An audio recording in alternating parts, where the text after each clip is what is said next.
Сәлеметсіздер ме, құрметті көрермендер. Крим патруль командасы қазір 59-шы мектеп лицейінде.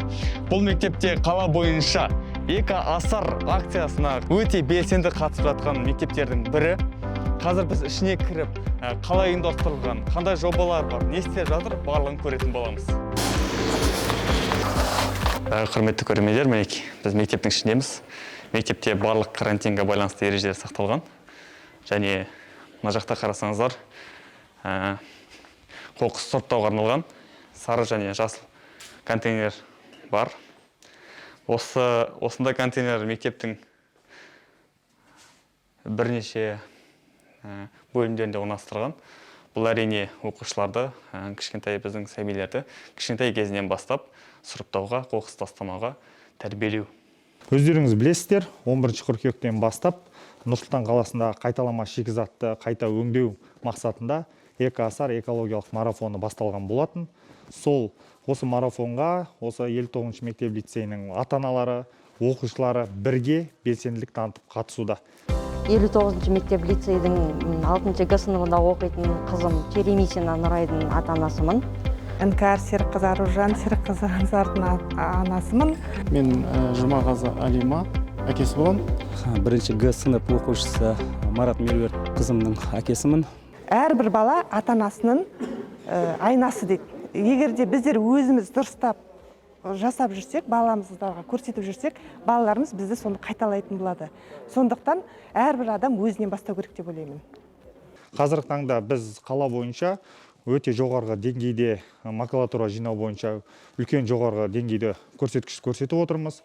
Біздегі, яғни педагогтардың бұл жердегі басты мақсаты оқушыларға және ата-аналарға үйдегі тұрмыстық қалдықтарды жәшіктерге тастай салмай, оларды сұрыптап тастауға, яғни тұрмыстық қалдықтарды қайта өңдеп, олардан қайта басқа дүние ойлап табуға болатындығын дәріптеу оқушыларға.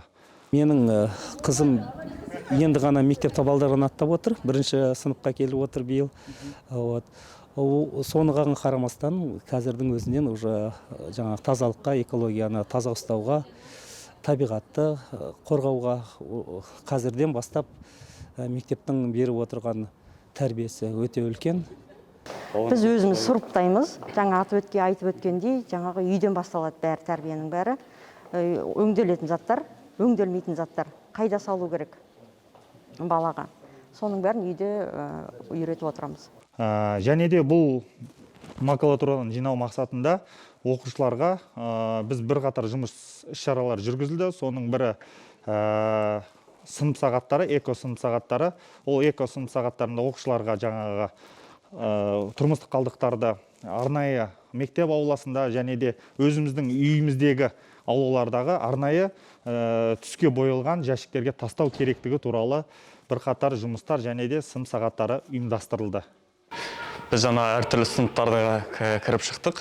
Ол жерде 11 сынып оқушылары, бастауыш сынып оқушыларына экологиялық түсінік беру мақсатында қысқаша сынып сағаттарын өткізуде.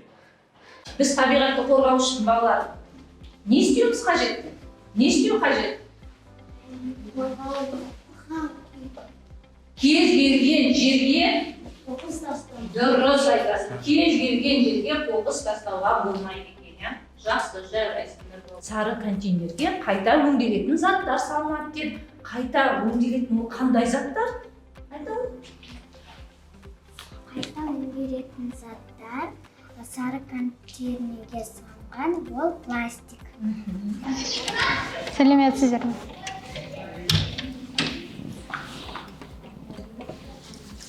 Балалар, бүгін біздің сабағымызға қонақтар келіп тұр. Мектебіміздің көш басшысы оқушыларымыз бүгін сіздерге эко-асар жайында түсініктеме беруде. Мұқият жылап-сылап тыңдаймыз. Эко-асар марафоны қазіргі таңда Нұр-Сұлтан қаласында өтіп жатқан аса маңызды марафондардың бірі болып табылады. Бұл марафонның басты мәселесі қоршаған ортаға өзіміздің үлесімізді қосып, табиғатымызды көркейте беру болып табылады. Және де эко-асар экологиялық марафоны оқушылар мен ересектер макулатураларды, сонымен қатар алюминий банкілерін, пластикалық бөтелкелерді жинап, оларды жәшікке салып, екінші реттік сұрыптауға жіберген болатын.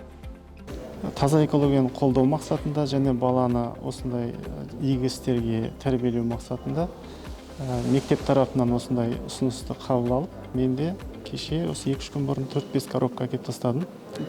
Тәрбие тал бесіктен басталады. Кішкентай балаларды осындай кішкентай кезінен үйретсе, өскенде барлығы өздері алып кететін болады. Мен барлық ата-аналарды, оқушыларды, жалпы қала тұрғындарын осы эко-асар экологиялық марафонға белсенді қатысуға шақырамын. Біз табиғатты аялайық. Мінекей достар, жаңа ғана біз 59-шы мектепте болдық.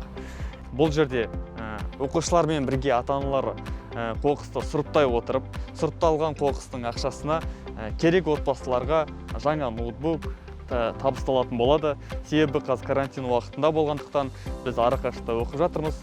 Осындай акциялар карантин уақытында өз пайдасын тигізуде.